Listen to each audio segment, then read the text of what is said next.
So proud of you. Hey, I ain't doing no pop my shit, man. I've been out 14. You know what time it is. Exclusive time.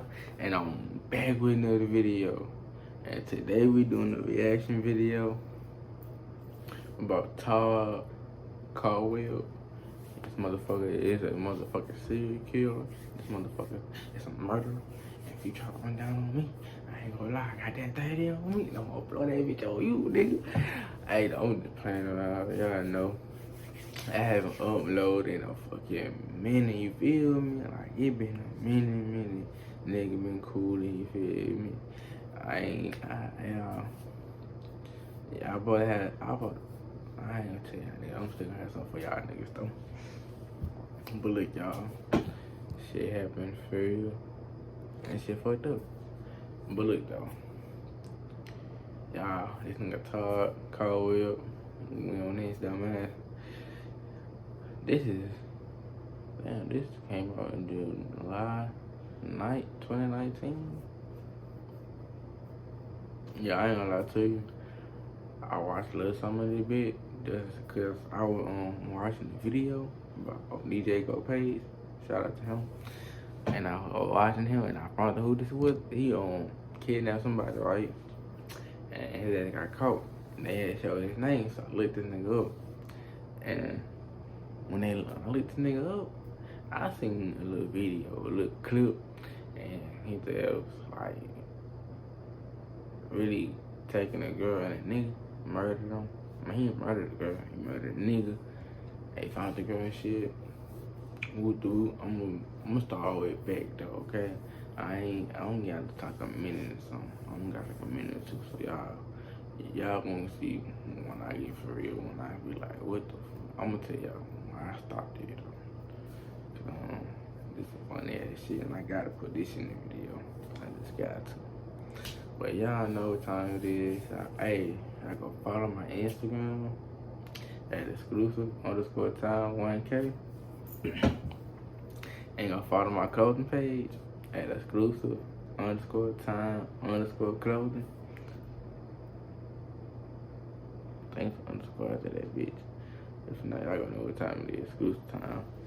But yeah, y'all, we really back in this motherfucker thing with the videos, you feel me? I'm really back in this motherfucker. I'm back in this motherfucker with the videos, you feel me? I'm talking about really back with them hoes, yeah. But y'all know what time it is. Let's get into this video. This gonna be a minute anyways. For real. This is a funny ass one. All funny ass one. Let's get to it, yo. Yeah. Watch out, y'all move.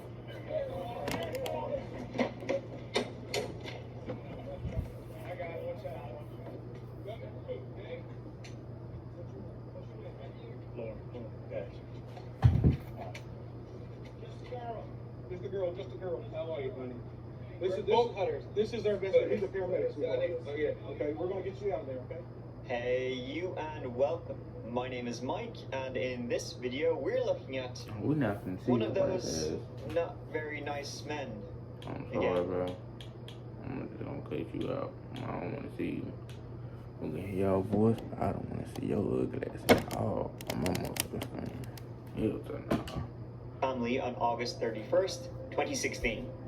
They were seen by surveillance camera leaving work that day. They had arranged to have dinner with a we gonna start that. What are you talking about? 114. The case of Todd Caldwell, yeah. Kayla Brown and her boyfriend Charlie David Carver were last seen by friends and family on August 31st, 2016. They were seen by surveillance camera leaving work that day. They had arranged to have dinner with a friend that evening, but they never made it. When their house was searched, everything was right where they had left it. Their dog, who Kayla loved very much, had been left inside without any food or water. It seemed like they had just vanished. Police had few leads, and they were never able to form a theory about what happened to them, or link any suspects. Then the mystery of what happened to Kayla and Charlie got even stranger, when on October 2nd, months after they went missing, someone started posting on Facebook from Charlie's account. He was saying they were fine and that they didn't want to see anyone.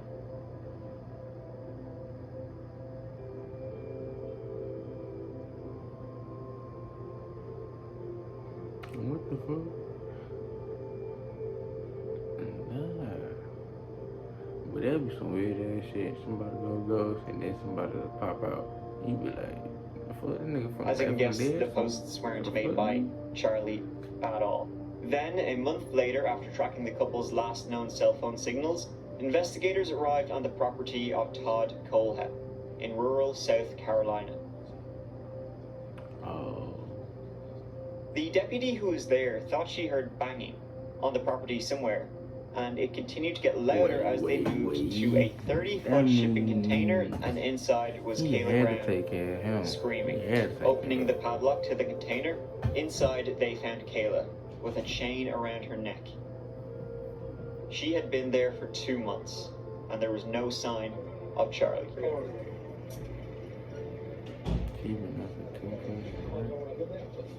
Bolt cutter. Just hit the chain right there, loose. Just right there at her hand, Brandon. We'll get it off. I watched that little part, but I ain't hear this shit though. Damn. Do you know where your buddy is? Yes. You shot him? Who did? Todd Kohlhepp shot Charlie Carver 3 times in the chest, wrapped him in a blue tarp, put him in the bucket of the tractor, locked me down here. I've never seen him again. He says he's dead and buried. He says there's several bodies dead and buried out here, and he says that the dogs have been ruined if they go looking because there's red pepper. We're gonna step you out, sweet thing, because there's what? Red pepper. Okay. Tell the dog people that. He says No. there's pepper everywhere around the car. So this nigga prepared. Todd Kohlhepp was born in 1971 in Florida. Raised in South Carolina and Georgia, it was noted that he did not have a good relationship with his stepfather, and instead he often wanted to live with his biological father. As a child, he was known to be aggressive and was often cruel to animals. Early signs of a serial killer, just saying. I had to get rid of the anger. And nothing I did seemed to help. He'd throw sand, and when he wanted something, he would push him down and go get it. Kohlhepp's mom says he used scissors on a school bus to get back at a girl who made him mad. He'd stab her in the leg. Not much. I mean, didn't go deep. When Todd Kohlhepp wanted a gerbil, he killed his goldfish. I just let him have it about Cloroxing the goldfish. I said, what made you think you could do that? Man, I'm gonna whoop that ass. Yes, and he's like, no, anymore. He took the ball Come and on the now, what the office fuck? furniture. You a dumb kid. I wanna whoop your ass just for being dumb. Yeah. He was tall enough and big enough that I wasn't going to take a chance.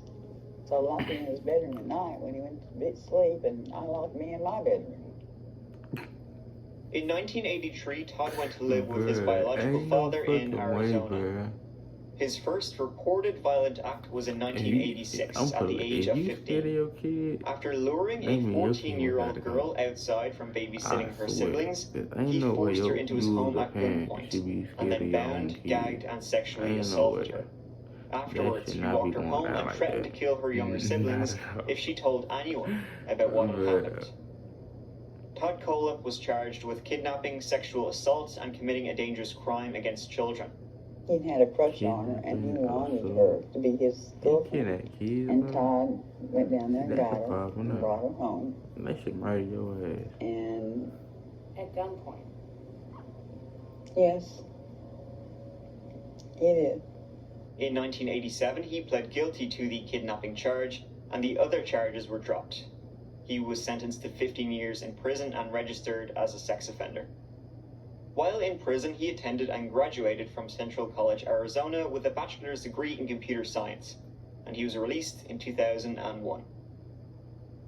He then moved back to South Carolina to be with his mother. He was already a danger to society, but this is when things get even worse. In November 2003, Todd Kohlhepp visited a motorcycle shop in Chesney, South Carolina, to buy a bike, which he apparently struggled to ride properly. When he tried to get a refund, the employees laughed at him and refused. He then brought out a handgun and murdered the 4 employees. Where's your emergency? It's at Silverback Motorsports. Okay, what's the problem? Apparently everybody's been shot up here. This remained an unsolved case until his confession, which we will get to later. Todd got a real estate license in 2006 after lying about his criminal history. He then built a company that had a good number of employees working under him. Todd's public persona was that of a successful businessman who ran an estate agent business called TKA Real Estate. He was described as a hard worker and good boss by his employees, despite jokingly threatening not to feed his employees if they didn't work hard enough on his website. But Todd didn't always present himself as squeaky clean. A business partner he worked with said Todd was strange, and he spoke of knowing where people lived. He also apparently saw no issue with watching pornography in work, and was open about his status as a registered sex offender. Though he did lie about the severity of the crime which put him on said register. Todd, he was also a huge fan of Amazon.com, and on his wish list on his account, he would have like all of the items he would use in his crimes. Ballsy. Between 2014 and 2016, Todd Kohlhepp left over 140 Amazon reviews for items, including knives, guns, and tactical gear.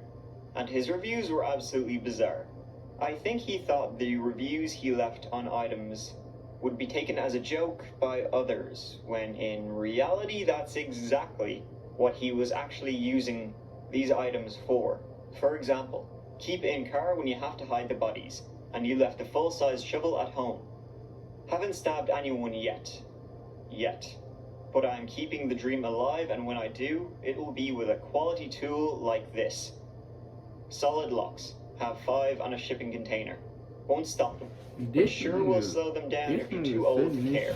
Just a reminder that Kayla Brown was found inside a shipping container with padlocks on the outside. Todd also went regularly to the Waffle House in Roebuck, where his behavior disturbed the waitresses to the point where the male cook began to take his orders for them. One of the waitresses was Megan Lee McCraw-Coxey, one of Kohlhepp's victims. Her body, and also the body of her husband, were later found on Todd Kohlhepp's property when Kayla Brown was discovered. They had been missing for a year.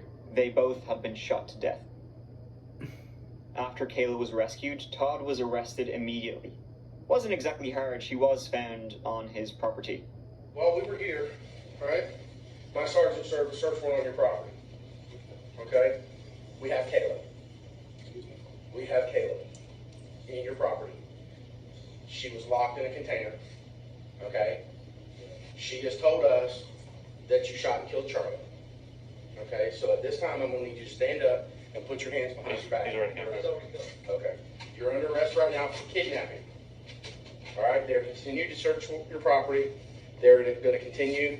They got cadaver dogs down there. Okay? If you want to help yourself, tell me where Charlie's at so we can go find his body. That's pretty much where we're at right now. Do you want to help yourself and tell me where the body's at so we can go recover Charlie's body? No, sir. You don't want to? No, sir. Okay. Why'd you shoot him?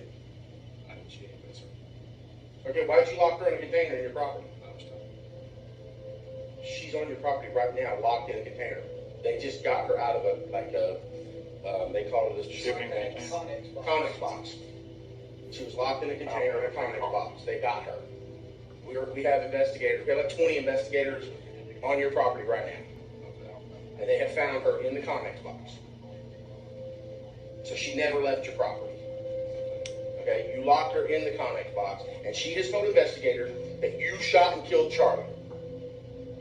Okay, so I'm trying to give you an opportunity to help yourself and help us, help you find this body. Because she's saying Charlie's body, you buried Charlie's body on that property. So you're saying you didn't lock her up, you didn't put her in the Connex box or anything? Probably a good thing. Go ahead and put him in the back of your car. Sir. Yes, sir, I will accept that time. Okay. I'm not resisting. Okay, stand up for me. Will you? Stand up for me. Yes, sir. Come here, Taz.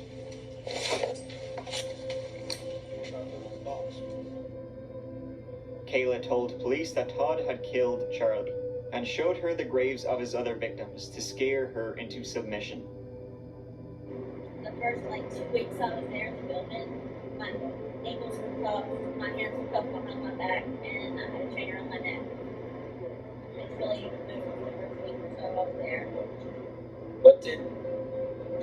Todd do while you were there? We would get there between 1 and 3 o'clock every day, take me up to the main building, feed me, make me do whatever he wanted sexually, and then he'd put me back in the building. And then he would always come back. So between 5 and 7, take me back up to the building, feed me again. Most of the time, do whatever, get whatever out of me, he wanted sexually again. I ain't gonna lie. If I had, when I get my kids, and I got a daughter, somebody touch me. I said no. He enforced himself on me. He said he didn't rape, but he did it for everyone know why I was there. And if I wasn't useful, that I wouldn't need to my kids. And that he was You fucked up. How old I'm. Did he ever I tell be you not to 90 be years police old. still My kids, out there? Somebody when I tell me my kids, it's gonna be one this, supervising this, told me what? about Fuller. He also told me that he walked into My a few years back. He walked into a bike shop in Anderson and what shop. is y'all parents say? Like, I know y'all old enough, but He you liked to can brag still do that he was a some serial killer shit. and a mass murderer. He said he's gonna Police kill more can't do people shit. because he They has fight. I brain need digits. to Why do you ass. have these What you brain talking digits? about? He said right now I'm still high 2 digits. He said if I was a good girl, he'd teach me how to kill and I couldn't be a murderer.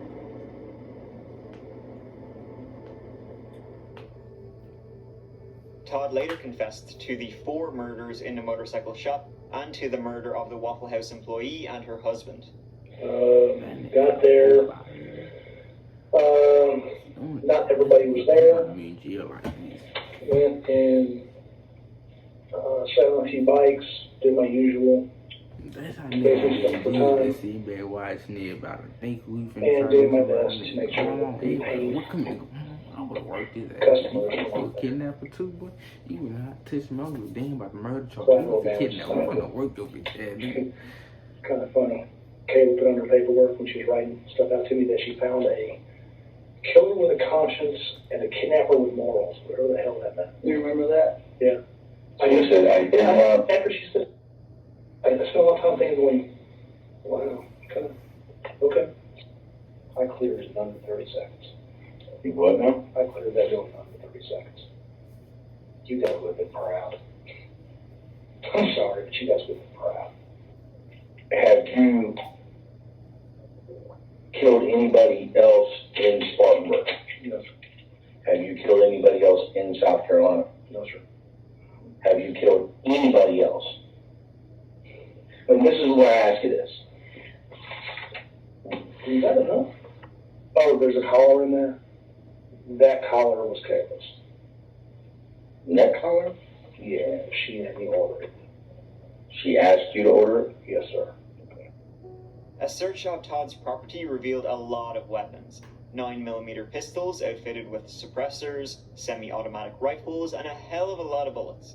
Because there was no record of a background check under Todd's name for the purchase of firearms, investigators believe that he likely acquired these guns and weapons illegally.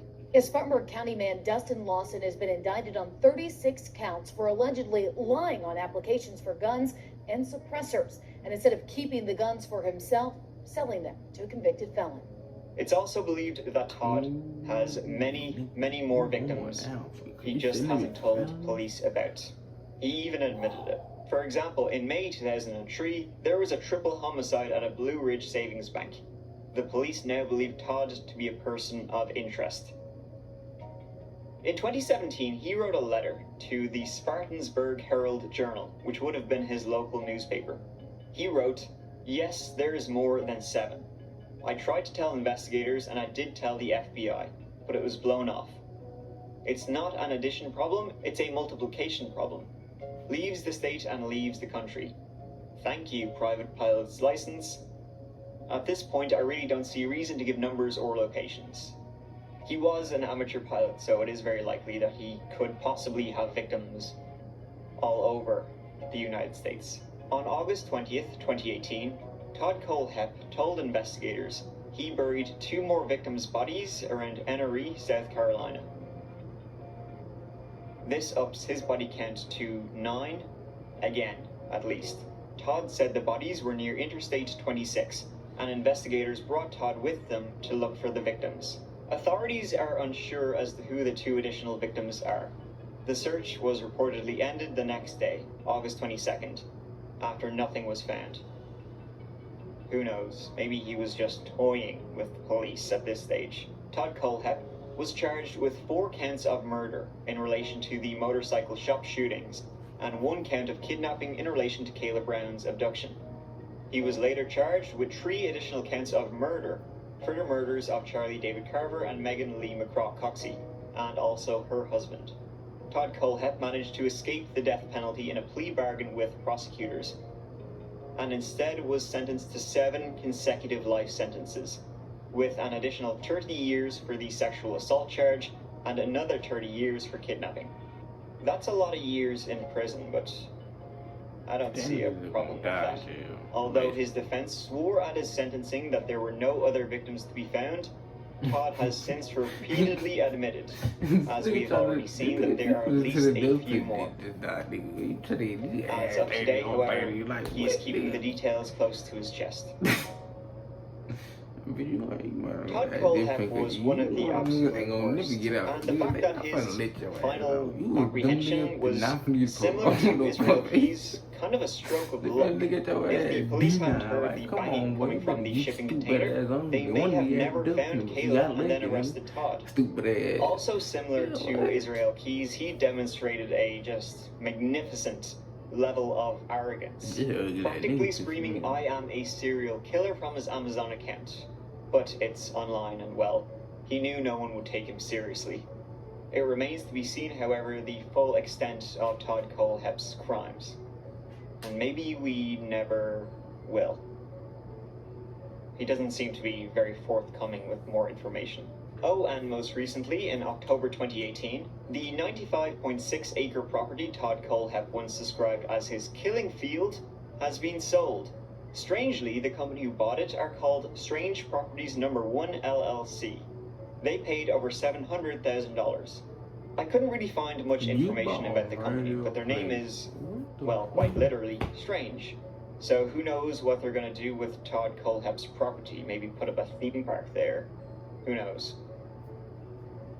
Thank you so much for watching. I really appreciate it. If you'd like to see some more of my videos, please subscribe and let me know your comments on this case when you get a chance and if you feel like it. As always, I will see you real soon in the next video. My kid. See your ass. Look, bruh. I'm saying just like this. This shit is so fucking. Like, it ain't funny, but like to say this shit, all that stupid ass shit, they could've got a nigga death penalty on this. But like, it's funny how the nigga moved though. Like, nigga could have walked in the store, he got angry and shot 4 niggas. Like, the nigga already got 4 bodies out there. And then we'll go to Waffle House, do his thing, get to. You feel me? I don't know the fuck us nigga. Fuck you talking about. But look, y'all. If a nigga kidnap y'all, okay, I can't say a nigga will be kidnapped, okay? Cause niggas finna swing first. Niggas have to lay me out right here first. I get kidnapped. Who you talking about? Females or females? Ooh, in a situation like this, let me put it like this. Y'all walking down the road and shit, whoop, and y'all with y'all friends, right? And y'all just walking, whoop, and nigga just coming back. And nigga come and get y'all. What the first thing y'all niggas finna do? Y'all niggas need to know how to, cause y'all niggas some big brothers really teach y'all how to throw them hoes, cause for real. Cause y'all women are easy getting taken, like, cause y'all niggas, y'all better keep the pole on you or something, like, come on, you better get a knife or something. Cause y'all are the ones that getting taken and putting goddamn niggas and killing motherfuckers, find y'all asses and shit. And they be like, God damn, bro. Alright. You don't gotta do all that. And the niggas who be kidnapping females and shit and little kids and all that, y'all weird. Y'all niggas need to die, honestly, bro. Like, that's some bullshit ass. That's y'all problem right there. Y'all want some little ass kids because you can't get a female. You can't get that grown woman. You can't get that big pussy, you feel me? You can't get that big ass pussy, you feel me?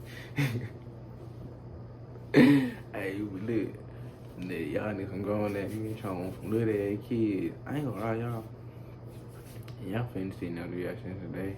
But y'all know what time it is. Hold on, y'all follow my Instagram. And y'all like, comment, subscribe. Y'all want more videos like this, let me know.